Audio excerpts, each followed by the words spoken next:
यदि तुम लालच और भय के कारण कायरता, नपुंसकता, निराशा में फंस करके अपने जीवन को आलस्य, अकर्मण्यता और प्रमाद में ही बर्बाद करना चाहते हो, यहाँ पर टाइम पास करने या कोई शॉर्टकट खोजने आए हो, और तुम्हें लगता है कि तुम 30 सेकंड और 1 मिनट के वक्तव्य को सुन करके, वीडियो को देख करके अपने जीवन की सभी समस्याओं को हल कर लोगे, तो तुम्हारे लिए यहाँ कुछ नहीं है भैया, तुम इसको बंद कर दो, कहीं और जाओ।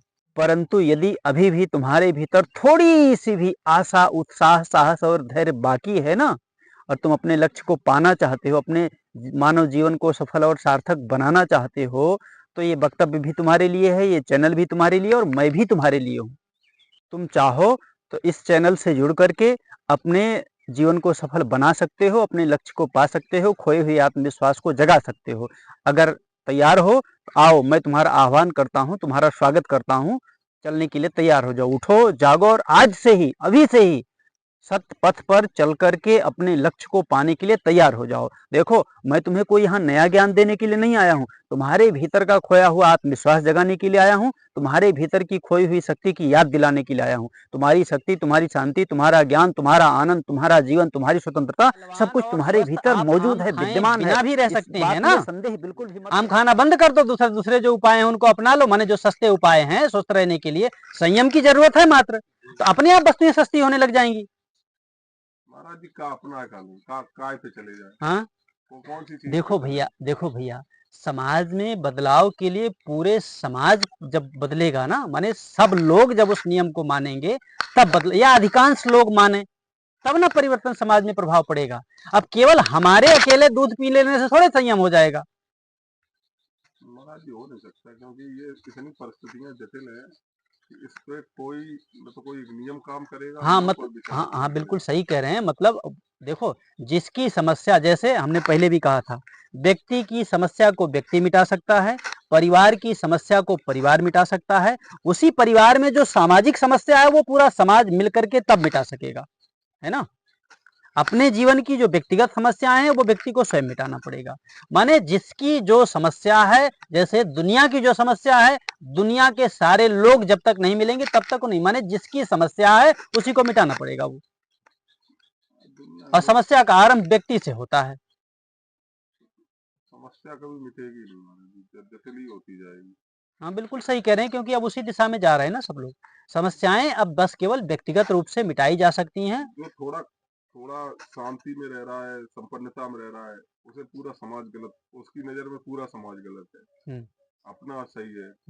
और जो व्यक्ति थोड़ा परेशान है, उसे लगता है कि सब लोग मेरा शोषण कर रहे हैं, हम परेशान। बिल्कुल ऐसे ही लग रहा है। तो पहले तो विचार ही ऐसे है महाराज जी की, किसी को किसी से समझाया नहीं जा सकता है। सही बात है।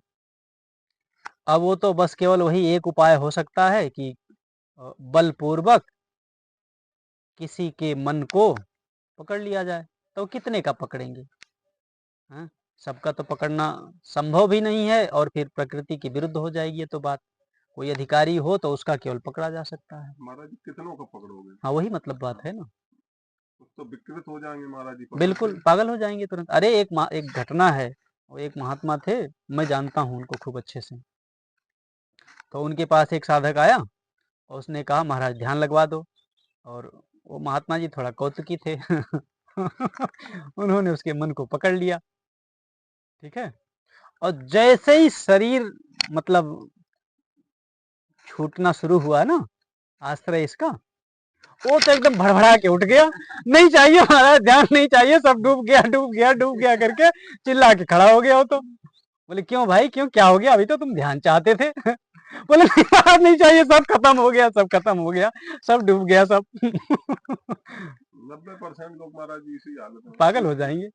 वो तब भी इतना माने ये व्यक्ति ये कल्पना ही नहीं कर सकते हैं, 90 क्या 99% कहना चाहिए, 90 भी नहीं, 99% भी मैं ज्यादा ही कह रहा हूँ, ठीक है। वो तो करोड़ों में, हाँ करोड़ों में 1-2 लोग, बिल्कुल भैया। बिल्कुल मतलब मनुष्य की वर्तमान में सामाजिक ये व्यवस्था, चाहे जितना धर्म कर्म की बात सब करते रहें, टीका चंदन कंठी माला, हनुमान जी, राम जी, श्री कृष्ण और राधा रानी, फलाना ढिमाका, और जो कुछ भी करते रहे, अपने इष्ट का नाम लेते रहे, मंत्र जपते रहे, लेकिन जहां ये सुनने को मिलता है ना कि महाराज शरीर से अलग होना पड़ेगा, हाँ, एड़ी का पसीना माथे पे पहुंच जाता है, मरने की कगार पे हो वो भी नहीं मानेगा महाराज। इस कल्पना भी असह्य हो जाती है कि अरे शरीर के बिना रहेंगे कैसे।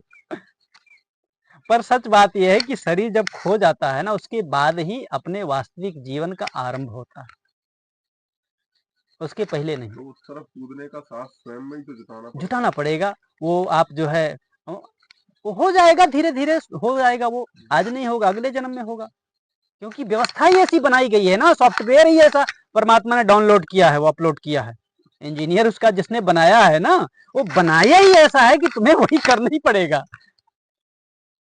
तो वो मार गए ऐसा कि हाँ, उधर चलोगे तो ही तो नहीं चलना पड़ेगा ही, चाहे आज चलो चाहे 1 लाख साल बाद चलो, और कोई उपाय नहीं, अथवा फिर चक्कर काटते रहो। हाँ, दुख की व्यवस्था, हाँ, दुख की व्यवस्था ही इसलिए बना, नहीं ये जो दुख है ना जीवन में ये, अच्छा देखो इसमें एक गंभीर बात है जरा, जैसे अशांति है तो अशांति को लोग बुरी चीज मानते हैं, है ना, माने अशांति ठीक नहीं है, वो कोई ऐसा कुछ है जो हमारी शत्रु है, माने उसको बड़ा गंदी दृष्टि से देखते हैं ना, दुख को, अशांति को, पराधीनता को, असमर्थता को बड़े मतलब ऐसे कुत्सित भाव से देखते हैं कि अरे ये तो बिल्कुल अनुपयोगी है जीवन के लिए, ऐसा देखते हैं ना। लेकिन इसमें अगर गंभीरता से आप विचार करो, अगर आपको अशांति का पता न हो तो शांति के महत्व और उसकी आवश्यकता का बोध कैसे होगा, मांग कैसे जगेगी। शांति भी तो महाराज जी कई तरीके है, एक तो सहनीय शांति है, एक असहनीय है। वो शांति चाहे जो हो पर है वही, वो तो मनुष्य ने महाराज जी असहनीय शांति है तो फिर वो महाराज जी विचार ही नहीं कर पाएगा। असहनीय शांति मतलब शांति भी कहीं असहनीय होती है, नहीं असहनीय अशांति है जो, हाँ असहनीय अशांति, हाँ जो वो है तो वो तो विचारी बोर्डम हो हाँ, जाएगा, बिल्कुल विचार ही नहीं कर पाएगा, हाँ, बिल्कुल कुंद हो जाएगा महाराज जी। नहीं तो अब देखो साधन की बात तो उसी व्यक्ति के लिए किया जा रहा है ना जिसमें साधक पना शेष है ना, जो बेहोश है, जो पशु जीवन जी रहा है, तो पशु के लिए साधना की क्या बात है, वो तो भूख लगने भोजन कर लेगा, प्यास लगने पानी पी लेगा, मलमूत्र का वेग आएगा तो मलमूत्र विसर्जित कर देगा, नींद आएगी तो सो जाएगा, चलने की इच्छा होगी तो चल लेगा, हाँ माने जो मन में आएगा तो यंत्रवत है, चल रहा है।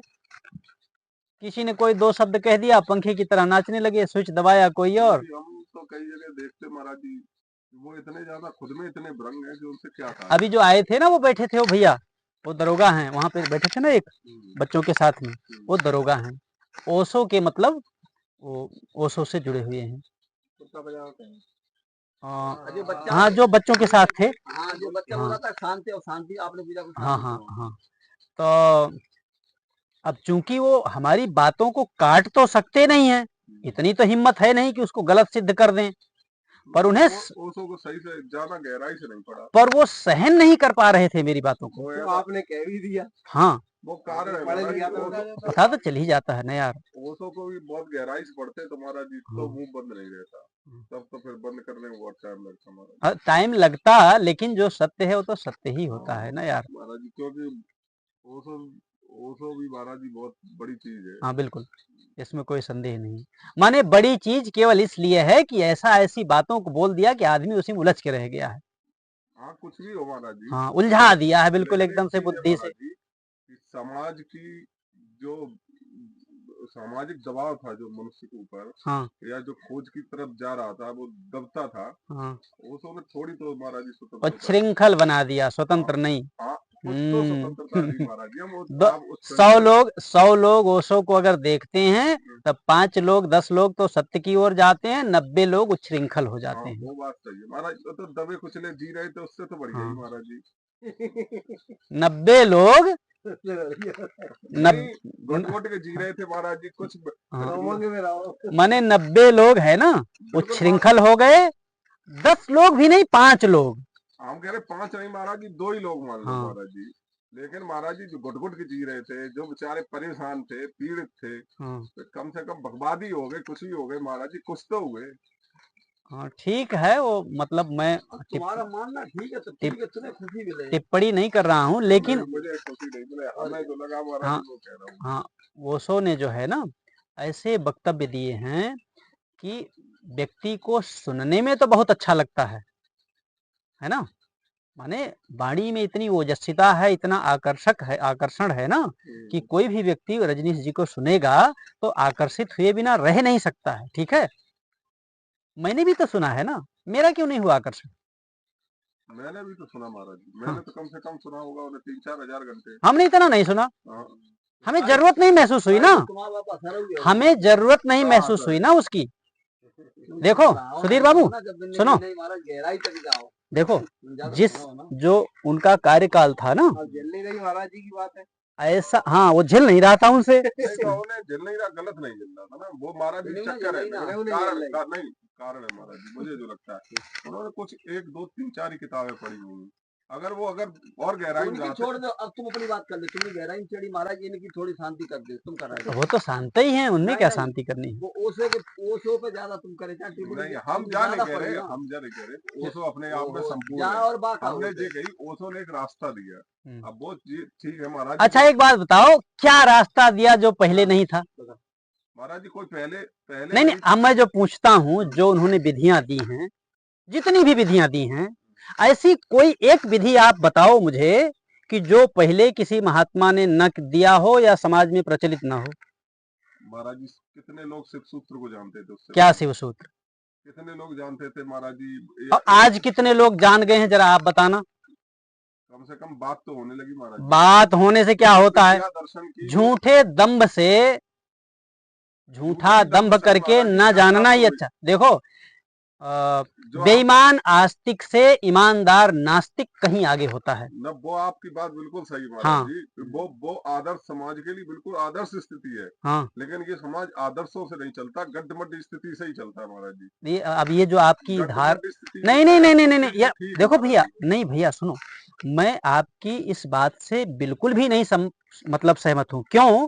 क्योंकि आपका जो शरीर है, आपका जो मन है, आपका जो चित्त है, आपकी जो बुद्धि है, आपकी जो इंद्रियां हैं और जिन विषयों का आप भोग करते हैं ना, वो नियम से चलते हैं, ना कि आपकी इच्छा से चलते हैं। वो नियम सब जगह एक समान काम करते हैं। नियम काम करते हैं महाराज। जो कानून है, जो विधान है ना उसकी भी तो होती नहीं। अच्छा एक बात सुनो, व्यवहारिकता का मतलब इंद्रियों के द्वारा कुछ करने को ही तो व्यवहार कहते हो कि कुछ और? मैं पहले ये समझाओ। हाँ इंद्रियों के अब हाँ ठीक है, यही सब है ना। माने बुद्धि से निर्णय करते हो, चित्त में चिंतन होता है, मन से कामना करते हो, इंद्रियों से काम करते हो, इसी को व्यवहार कहते हो ना। आप बताओ, आप या तो शक्ति को इकट्ठा कर सकते हो, या तो उसका दुरुपयोग कर सकते हो, या तो उसका सदुपयोग कर सकते हो। 3 के अलावा चौथा कुछ कर सकते हो क्या? 3 ही चीज हो सकती है महाराज जी। 3 ही हो सकती है ना, तो वो सबके लिए है ना। या तो संग्रह करो, या दुरुपयोग करो, या सदुपयोग करो। आपको दुरुपयोग करना केवल बंद कर देना है, आवश्यक संग्रह स्वतः होने लग जाएगा प्राकृतिक विधान से, और सदुपयोग भी होने लग जाएगा, क्योंकि आपने जिधर का पानी बंद कर दिया ना, तो जो नाली खुला रहेगा वहीं जाएगा। आपके ऊपर, मनुष्य के ऊपर जिम्मेदारी केवल इतनी है कि वो दुरुपयोग करना रोक दे, बस।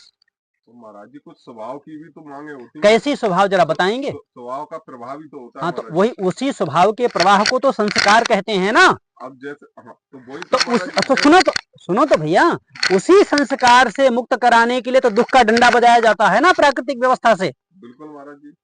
जब आदमी गलत करता है स्वभाव में, प्राकृतिक व्यवस्था से इतना डंडा बजता है महाराज जी। हाँ, कितने लोगों में चेतना आती है। हाँ, ये आप कितने में आती है, ये हमारा काम नहीं है ना आपका काम है ना। किस मनुष्य का क्या प्रारब्ध है, कौन सा मनुष्य कब सत्य पर चलेगा, ये हमारा भी काम नहीं है, आपका भी काम नहीं है। हम लोगों का काम ये है कि हम स्वयं असत मार्ग का त्याग करके सदमार्ग पर चलना आरंभ करें। हमें देख करके यदि किसी के मन में रुचि जागृत हो जाए तो वो उसका प्रारब्ध जाने, उसका भाग्य जाने। हमारा काम है स्वयं सतपथ पर चलना। महाराज जी विवेक से ही तो वो दुख का भी सदुपयोग कर सकता है, जब विवेक ही नहीं उसमें है तो। अरे भाई, तो आप जरा ये बताना कि विवेक जो है वो कोई मनुष्य किसी मनुष्य को दे सकता है क्या? नहीं दे सकता है। तो फिर किसी के बोलने का महत्व क्या रहा? बोलने से ये है महाराज जी हाँ कि अब वो सहने सहने किसी चीज को बाहर से जब लेगा अपने अंदर उतारेगा हाँ। तो कुछ व्यवहार बदलेगा, उससे विवेक आएगा बिल्कुल नहीं। और अपनी अब यही तो बात है ना, विकसित अभी होगी। अभी आप संस्कार के जो विज्ञान है उसको जान नहीं रहे हैं, प्रारब्ध के विज्ञान को आपने देखा नहीं है, इसलिए आपको लगता है कि बाहर से कुछ आता है। बाहर से कुछ नहीं आता है महाराज जी फिर आप बताइए भैया। प्रयास हाँ संत मैं महात्मा करते हैं बाहर से सुनो, संत महात्मा प्रयास इसलिए करते हैं क्योंकि उन्हें प्रयास किए बिना रहा नहीं जाता है। तो हाँ रहा नहीं जाता। हाँ तो किस लिए कि उन्हें भी लगता नहीं नहीं नहीं परमात्मा तो प्रेरणा दे अरे रहा है हाँ, कि ऐसा करने से अगर ये जाएगा जो उस स्तर पे है वो थोड़ा ऊपर बढ़ेंगे और जो उससे नीचे है वो उस स्तर पे आएंगे। तो ये क्रमागत जो विकास होगा हाँ। वो उसमें सहायक होंगी नहीं तो अब आप जब ये कहना चाहते हैं ना कि इसमें संत महात्मा का कोई मूल्य है, इसमें संत महात्मा का कोई मूल्य नहीं, वो व्यवस्था है वैसी। तो मैंने महाराज जी कहा तो कि परमात्मा की अंतर प्रेरणा से ही संत महात्मा चल रहे हैं। तब अब आप इसमें ये क्यों कह रहे हैं कि किसी व्यक्ति का इसमें महत्व है, भगवान का महत्व क्यों नहीं कहते फिर? नहीं परमात्मा का भी महत्व है। नहीं जब देखो जब सुनो भैया, सुनो, भगवान और संसार और सारे मनुष्य, हम लोग अभी मनुष्य की ही बात करेंगे क्योंकि बहुत मतलब पशु पक्षियों की बात करने की आवश्यकता भी नहीं है और वो बहुत हाँ क्षेत्र भी बहुत कठिन क्षेत्र है, वो क्लिष्ट क्षेत्र है, समझने समझाने लायक नहीं, वो तो स्वयं व्यक्ति अनुभव कर सकता है, उसको कहा नहीं जा सकता उसको तो। और जो सुनना हो तो शास्त्रों में बहुत सा उसका वर्णन भी है। भगवान, मनुष्य और महात्मा को भी आप एक तरफ रख लो, है ना, माने एक जो बद्ध है और एक जो मुक्त हो चुका है, ज्ञान को उपलब्ध हो चुका है, और परमात्मा। तो परमात्मा ने उस प्रकार की ऐसी व्यवस्था बना रखी है ना कि जिसको ज्ञान की जरूरत है, जिसमें ज्ञान की पिपासा है, आवश्यकता है, उसके लिए कोई ना कोई ज्ञान देने के लिए विवश है। ये बड़ी ऊंची बात बोल रहा हूँ। हाँ महाराज जी जहाँ आवश्यकता है तो वहां तो वो जाएगा। तो उसमें महात्मा का मूल्य नहीं है, उसमें परमात्मा का मूल्य है कि परमात्मा ने उस अपने असहाय मनुष्य के लिए एक व्यवस्था बना रखी है कि जो भी मुक्त हो जाएगा ना वो बद्ध को उपदेश दिए बिना रह नहीं सकेगा। ये उसकी महिमा है, न कि उनकी महिमा है कुछ इसमें। ये महाराज जी एक सिद्ध की दृष्टि हो सकती है, लेकिन एक साधक की दृष्टि ये हो सकती है। साधक की कोई दृष्टि ही नहीं होती है, साधक की दृष्टि परीक्षीण होती है, सीमित होती है और केवल वो व्यक्तिगत होती है। साधक की दृष्टि सुधीर भैया कभी सिद्धांत नहीं होता ना, सिद्धांत नहीं होता है। हाँ। लेकिन व्यवहार तो होता है। वो व्यक्तिगत है उसके लिए भैया। तो व्यक्तिगत वही बता रहा हूँ महाराज जी। और जब आप लोग ये बार बार देखो भैया, ये महात्मा लोग भी ऐसे करते हैं, जब कभी बातचीत होती है ना तो कहते हैं अरे महाराज व्यवहार में करना पड़ता है, मतलब वो ये कहना चाहते हैं कि कभी कभी व्यवहार में सिद्धांत को अलग रखना पड़ता है। हाँ इसको अच्छा देखो, या तो आप सिद्धांत को व्यवहारिक बनाना पड़ता है। नहीं व्यवहारिक बनाने का अर्थ जरा हमको तो समझाओ तो सही। एक सही करना है, एक गलत करना है, तीसरा आप क्या करोगे हमें उसको समझा के दिखाओ भला। माने देखो, सत्य बोलना और झूठ बोलना, बारीक माने मधुर बोलना, प्रिय बोलना, सत्य बोलना, कटु बोलना, असत्य बोलना, बाड़ी का ही काम है ना। अब इसको जरा आप व्यवहार में तीसरा कुछ बना के दिखाओ हमको कि आप तीसरा कुछ करते हो इसमें। महाराज जी मिश्रित व्यवस्था भी तो होती है।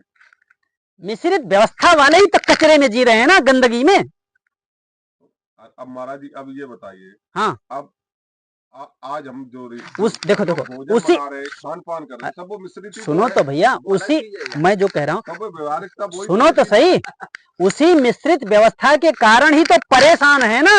अब परेशानी दूर करना है तो वो मिश्रित व्यवस्था कभी समाधान का मार्ग थोड़ी बनेगा। झूठ को, असत्य को, कटु को त्यागना पड़ेगा। अरे भैया नहीं सुधीर बाबू, अब जैसे मान लो देखो मैं जानता हूँ लौ की तुरई ये जो आज आ रहा है, हाँ ये कोई शुद्ध नहीं है, तो महाराज जी क्या खाना छोड़। अब आप जब किसी परिस्थिति के लिए आप पूछेंगे ना, मैं छोड़ दूंगा, मैंने छोड़ भी दिया है। नहीं आप छोड़ दे, नहीं तो आप चाहो तो आप भी छोड़ सकते हो, जैसे मैंने सबका त्याग कर दिया है आप भी छोड़ सकते हो, आप में भी वो क्षमता है। जब आप इस लेवल का सिद्धांत की बात करोगे ना तब उस लेवल से उत्तर भी सुनना पड़ेगा आपको। अब आओ आप जाओ, हम कहाँ जाएं? आप सिद्धांत की बात करो, सातवें आसमान की, और सुनना चाहो आप भोग, भोग में उत्तर। तो कैसे हो ये? हाँ, अरे आत्मज्ञान को हम भोग में कैसे समझा सकते हैं? जैसे कहा ना कि समाधि का सुख और संभोग सुख एक ही है, ये बेवकूफी है, समाज में फैला दिया। नहीं तो अरे भैया, आनंद तो केवल ब्रह्मानंद में है यार, आत्मानंद में आनंद है, भोग में कहीं आनंद है? नहीं तो संभोग और समाधि जिसने कहा तो वो तो कचरे वाली बात कही। अब जैसे ओशो पे आरोप लगता महाराज जी, ओशो ने ये तो कहा ही नहीं। पूरी किताब पढ़ लो नहीं, जिसने भी कहा है किताब का नाम तो यही रखा ना, उन्होंने लिखा संभोग से समाधि की ओर। अरे तो अरे मैं अपने जीवन के अनुभव से जानता हूं यार, मैं जब एकदम पीड़ित हो गया ना उसके लिए, हाँ, चरण पादुका के पास में बैठा था बद्रीनाथ में, अचानक अपने आप समाधिस्थ हो गए, शरीर खो गया तुरंत, 5 मिनट के लिए, 7 मिनट के लिए, और 5-7 उसी मिनट में गुरु सामने आ गया तुरंत ध्यान में, और डंडा पकड़ के सब करा दिया। उसी दिन से एकदम जीवन चमत्कृत हो गया, बदल गया। ये आज पहली बार बोल रहा हूँ, इसके पहले कभी नहीं बोला है हमने, आप लोगों के भी सामने नहीं बोला है।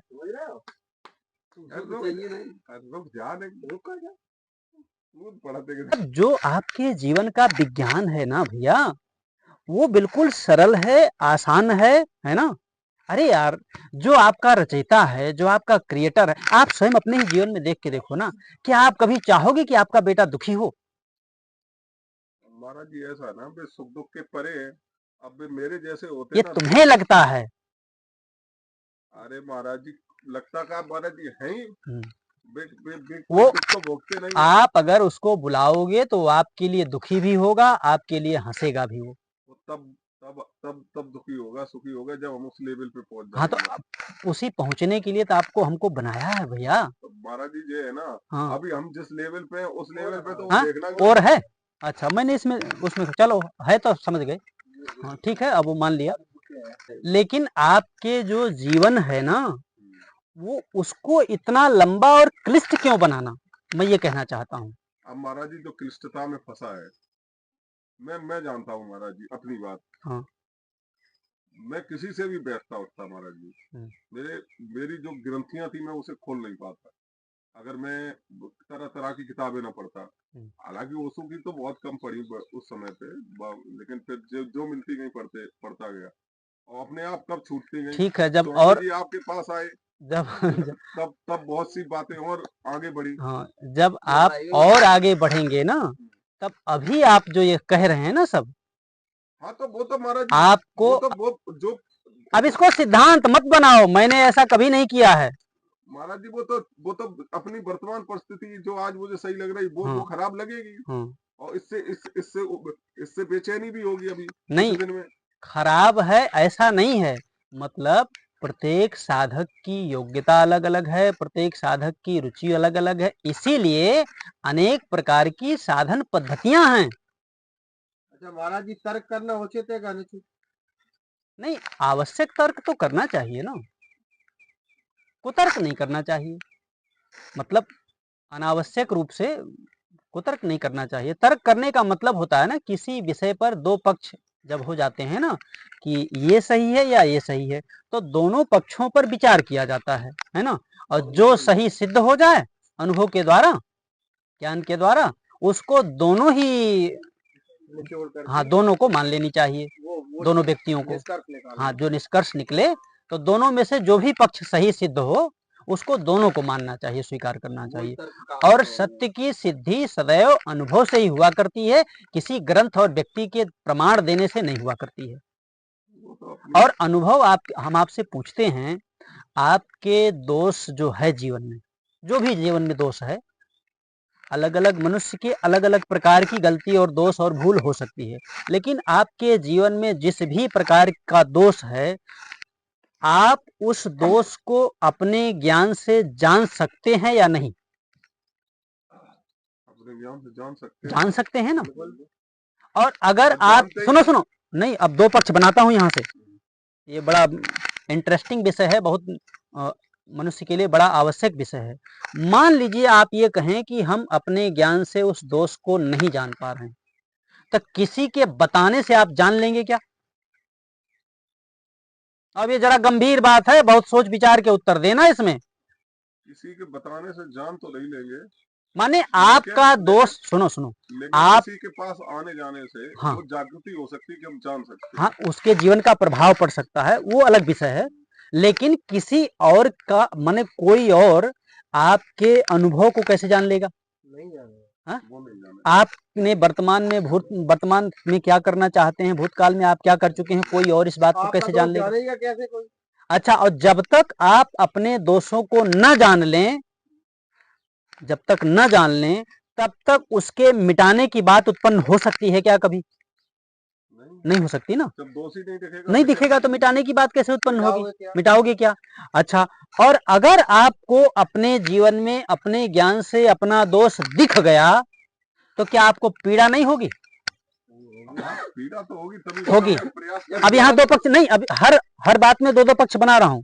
वो तो बनते जाएंगे महाराज। नहीं बना इसलिए रहा हूँ कि बुद्धि का कचरा साफ हो, है ना, ताकि आगे संदेह ना हो। मान लीजिए आप कहें कि पीड़ा नहीं हुई, तो किसी और के बताने से भी जब तक पीड़ा नहीं हो जाएगी, तब तक दोष मिटाने की रुचि उत्पन्न होगी क्या? किसी के बताने से, कहने से नहीं होगी ना। इसका मतलब है कि दोष का जानना आवश्यक है सर्वप्रथम, उसके बाद उसको जानने के पश्चात उसके मिटाने के लिए, माने उसका होना असह्य हो, अच्छा ना लगे, पीड़ा हो अपने में, उससे छूटने की वृत्ति उदय हो कि ये दोष हम मिटाना चाहते हैं।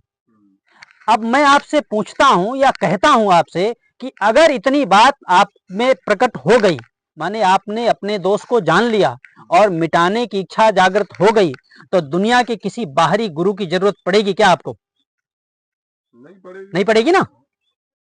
लेकिन मैंने पढ़ी महाराज जी किताबें पढ़ी, नहीं तो वो लेकिन फिर लगाई देखो। देखो देखो, किताबों से क्या होता है ना, किताबों से नया ज्ञान नहीं मिलता। किताबों से ये होता है कि बुद्धि में जो गुत्थियां है ना, माने जो व्यक्ति ने धारण कर लिया है कहीं से, माने एक जगह से मान लिया कहीं से सुन करके, तो दूसरी जगह से जब उसी विषय में सही सिद्धांत सुनेगा, तब वो पहले जो उसने माना था गलत तरीके से, वो गलत तरीका उसका निकल जाएगा। केवल ये होता है। अवगुण की तो रोकथाम स्वयं ही कर सकता है, स्वयं करना पड़ेगा वो तो अवगुण ही तुझे है। हाँ, हम अवगुण है वो तो है नहीं क्या अवगुण मतलब नहीं, नहीं आपको अवगुण नहीं कह रहे हैं, वो जो चर्चा कर रहे हैं उस विषय के लिए कह रहे हैं। जो अवगुण है, हाँ बिल्कुल, वो स्वयं जानेंगे, बिल्कुल स्वयं ही रोकथाम करेंगे, बिल्कुल जब जानेंगे तभी तो। बिल्कुल बिल्कुल जानेंगे अवगुण है ये, हाँ तो उसके प्रति गिलानी तो होगी, बिल्कुल होगी। और अगर नहीं हो रही है तो नहीं नहीं, इसका अर्थ होता है ना कि देखो, किसी भी दोष की उत्पत्ति तब तक नहीं होती है जब तक उस दोष के द्वारा किसी भी प्रकार के सुख का लालच ना हो। अब महाराज जी इसमें भी एक एक एक, एक दिखता है, ये जो बातें निवेदन कर रहा हूँ ना, ये हर आदमी के जीवन में घट रहा है। महाराज जी एक बात इसमें निवेदन करता हूँ, कभी कभी मुझे लगता भी है, जैसे मैं किसी को अति वासना में देखूं किसी चीज, चाहे वो शराब की हो, पैसे की हो, या किसी को, जब उसे पीड़ा होती है उस चीज की, उस चीज से, जैसे शराबी को बहुत पीड़ा हो शराब से, तो पीते समय भी, पीने के बाद भी कहेगा कि मैं कल से नहीं पीऊंगा, नहीं पीऊंगा सुबह। लेकिन जब वो परिस्थितियां बनेंगी तो वो फिर पी लेगा। ऐसा होता भी है प्राय महाराज जी, यहाँ बैठे लोग होंगे, कईयों का अनुभव भी होगा इस तरह के लोगों से। तो महाराज जी जब वो समय वो खूब संकल्प लेता है कि नहीं पीऊंगा नहीं पीऊंगा, और प्रयास भी करता है, ऐसा भी नहीं, प्रयास भी करते हैं, फिर भी महाराज जी वो असफल हो जाता है। ऐसे ही वासना के चक्कर नहीं तो आप इसके लिए क्या, नहीं सुनो, आप इसके लिए क्या नियम देना चाहते हैं कि व्यक्ति अपने, आपसे नियम लेना चाहते हैं ना, तो मैं नियम दे रहा हूं, लेकिन आप मान नहीं रहे हैं उसको। मैं जो दे रहा हूं ना अनुभव पूर्वक, उसको चूंकि आप पीछे देखो भैया, किसी के परिस्थिति के विषय में निर्णय देने के लिए उसके समस्त संस्कारों को और संपूर्ण प्रारब्ध को जब तक आप न जान जाएंगे, तब तक वो उस समय क्यों कर रहा है आप केवल अनुमान कर सकते हैं, तुक्का लगा सकते हैं, लेकिन वास्तविकता तक नहीं पहुंच सकते हैं, वो तो नहीं पहुंच सकते, है ना। तो अनुमान तो बहुत से लोगों का सही हो सकता है, हाँ, अनुमान सही भी हो सकता है, गलत भी हो हाँ, सकता है। माने नहीं, मैं केवल अभी सही की तरफ कह रहा हूँ। माने किसी भी परिस्थिति के विषय में उसका अगली परिस्थिति में क्या परिणाम होगा, माने कोई भी परिस्थिति, अगली परिस्थिति में कौन सी परिस्थिति बनेगी, भविष्य की परिस्थिति कौन सी होगी, वो तो अनंत परिस्थितियां है ना एक ही परिस्थिति के, हाँ, तो अनंत परिस्थितियों में अनंत लोग जो कुछ कहेंगे सबकी बात सही होगी ना, किसी ने एक बात तो सबकी सही होगी। वो बंद घड़ी भी 2 बार समय सही बताती है ना, तो एक बात तो सबकी सही होगी। कोई कहेगा इसके बाद ऐसा हो सकता है, उसकी भी सही है। कोई कहेगा इसके बाद ऐसा हो सकता है, वैसा भी हो सकता है। लेकिन वास्तव में उसके जीवन में कैसा हुआ और क्यों हुआ वो तो तब तक नहीं समझ पाएंगे जब तक उसके संपूर्ण संस्कारों को और समूचे प्रारब्ध को न जान ले कोई। समाधान, एक ही परिस्थिति के समाधान के लिए अनेक उपदेष्टा अनेक प्रकार का बता सकते हैं ना, क्योंकि अनंत परिस्थितियां सत्य हैं प्रत्येक परिस्थिति के, भविष्य वाली परिस्थिति के लिए, है कि नहीं? तो अनंत वक्ताओं के अनंत वक्तव्य सत्य हो सकते हैं फिर तो, हो सकते हैं, लेकिन वो अनुमान, लेकिन वो अनुमानिक है। हो सकता है उसके लिए वो सत्य भी हो सकता है वो उसके लिए असत्य भी हो। लेकिन चूंकि अनेक श्रोता सुनते हैं, अनेक श्रोता की एक ही परिस्थिति तो है नहीं, है ना, तो अनेक श्रोताओं के जीवन में वो उस सूत्र को अपने अपने जीवन में घटाते हैं और किसी किसी को सत्य लगने लगता है तो कहते हैं अरे महाराज ने बिल्कुल सही कहा, एकदम से, है ना। पर ये जो नियम आपको बताया जा रहा है ना, ये मैं कोई कहीं किताब से सीख करके या कहीं पढ़ करके या किसी पूर्वाग्रह पूर्वक थोड़ी आपसे कह रहा हूं भैया, है ना। जैसे इसी बात को मैं एक बार, रमेश जी भी थे तो हम लोग चर्चा कर रहे थे परस्पर में, तो मैंने ये कहा कि दुख से ही दोष छूटता है। माने जब व्यक्ति को दुख होता है, दुख ही दोषों से मुक्त कराने में हेतु है। तो उन्होंने इस बात को काट दिया तुरंत। उन्होंने ये कहा कि महाराज जी ऐसा नहीं है, बहुत से लोग हैं जो दुखी होते रहते हैं फिर भी उसी काम को करते रहते हैं।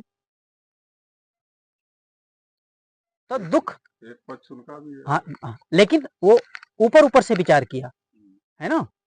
जब थोड़ी चर्चा हुई इस विषय में, बोले हाँ मैं बाहर से देख रहा था, आप भीतर से बोल रहे थे। फिर उन्होंने भी तुरंत समझ लिया, क्योंकि प्रबुद्ध हैं, अच्छे साधक हैं, एकाग्र है चित्त, है ना, तुरंत समझ गए। आप सोच करके देखो ना, त्याग और ग्रहण माने पकड़ना और छोड़ना। जो चीज तुम्हें जब तक बुरी नहीं लगेगी तब तक उसको छोड़ोगे कैसे? अब बुरी लगने का मतलब क्या है? अच्छा ना लगना। अच्छा ना लगना ही दुख है कि कुछ और? अच्छा ना लगना ही दुख है, यही दुख है ना। अनुकूलता नहीं है। हाँ, माने उसको हम लोग किसी भी शब्द में कह सकते हैं, प्रतिकूलता कह सकते हैं, अच्छा ना लगना कह सकते हैं, दुख कह सकते हैं। हाँ, अनुकूलता प्रतिकूलता जैसे कहें। अब इस सिद्धांत को कोई चाहे कितना बड़ा ऋषि हो, चाहे कोई पीर पैगंबर हो और चाहे कोई कितना कई भाषाओं का ज्ञाता हो, क्या इसको कभी गलत सिद्ध कर सकता है क्या? ये प्रत्येक व्यक्ति के स्वानुभूत सत्य है कि नहीं है? और सर्व परिस्थितियों के लिए, सर्व काल के लिए, सर्व देश के लिए ये सार्वभौमिक सत्य है ना। आखिर त्याग और ग्रहण का जो सूत्र है, जो विज्ञान है, मैंने उस विज्ञान को गुरु की सानिध्य में रह के गुरु के बताए हुए प्रयोग के अनुसार अपने में अनुभव किया है भैया। इसका अर्थ यह भी नहीं है कि आपको किताबों में नहीं मिल सकता है। माने मैं जो कुछ कह रहा हूं वो ग्रंथों में नहीं है, ऐसी बात भी नहीं है, लेकिन हो सकता है आपकी पहुंच वहां तक ना हो, आप उसको ना समझ सकें, है ना। जैसे मैं जो अभी कह रहा हूं ये गीता में मौजूद है। मैं जो कुछ कह रहा हूं सब गीता में है, रामायण में भी सब है, मैं निकाल दूं भागवत में भी सब है। जितना जो कुछ मैंने बोला है या जब भी मैं कुछ भी बोलता हूं ना, उसमें सब है, मुझे दिखता है। पर मैंने आज तक किसी भी वक्ता के मुख से उसके वक्तव्य में कभी सुना नहीं। आप सुने हो तो बताओ, मैंने इतना स्पष्ट रूप से ऐसे बोलते हूं। अब इसमें कोई उदाहरण और किसी लीपापोती की जरूरत तो है नहीं। सामान्य से सामान्य व्यक्ति भी इसको अपने वर्तमान के अनुसार, वो चाहे पढ़ा हो या ना पढ़ा हो, है ना, लेकिन सामान्य से सामान्य व्यक्ति भी इस बात को सहजता पूर्वक समझ सकता है। भले ही ना पाए समझेगा, माने बोल ना सके, किसी को समझा ना सके, लेकिन समझ तो सकेगा ही कि नहीं। अच्छा, अब और एक बात कहता हूं कि आप जब तक अपने जीवन के अनुभूत सत्य को, माने जो आपने जाना अपने ज्ञान से, अपनी बुद्धि से, जब तक आप उसको मान नहीं लेते हैं तब तक आपके जीवन में उसका प्रभाव हो सकता है क्या? नहीं होगा ना। अच्छा आप बताओ कि उसको मानने के लिए कौन सा विज्ञान है कि आपको कोई और मनवाएगा कि तुम जो जानते हो सो मान लो? कोई विज्ञान तो नहीं है। हाँ ये बात अलग है, इसमें प्रत्येक व्यक्ति की भिन्न भिन्न परिस्थितियां हैं, तो किसी को कोई बात आकर्षक लगती है, किसी को कोई तरीका आकर्षक लगता है ना।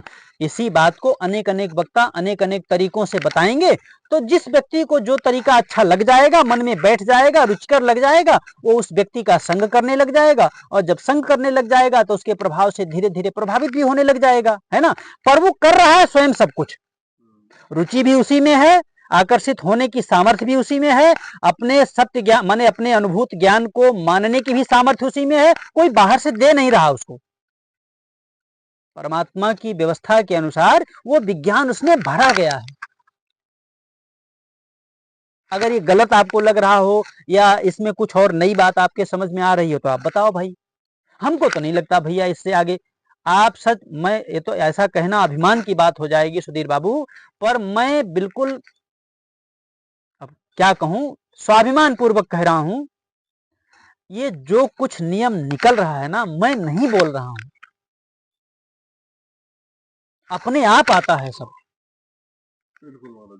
और अगर मैं कोई याद करके बैठा होता ना तो अब तक आप लोग पकड़ लिए होते। यार इतने माथा भारी लोग हैं आप लोग, हाँ? सालों से मैंने इतनी किताबें पढ़ी हैं आप लोगों ने, हाँ? आपको नहीं पता चल जाता कि ये बाबा जी तो पढ़ के बोल रहा है बिल्कुल, हाँ?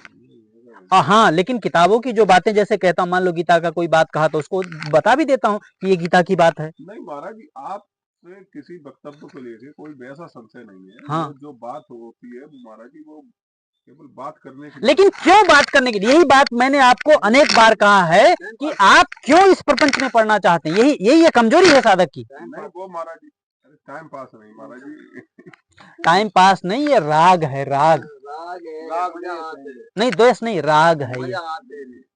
ऐसा है ये इससे आगे बढ़ना नहीं चाह रहे। हाँ उसी में संतुष्टि है, उसी सुख को, हाँ उसी सुख को भोग रहे हैं। अच्छा बताओ सुधीर बाबू, ये अवगुण है। जब आप शुरू में मिले थे महाराज अवगुण है, हम तो पहले ही मान चुके हैं।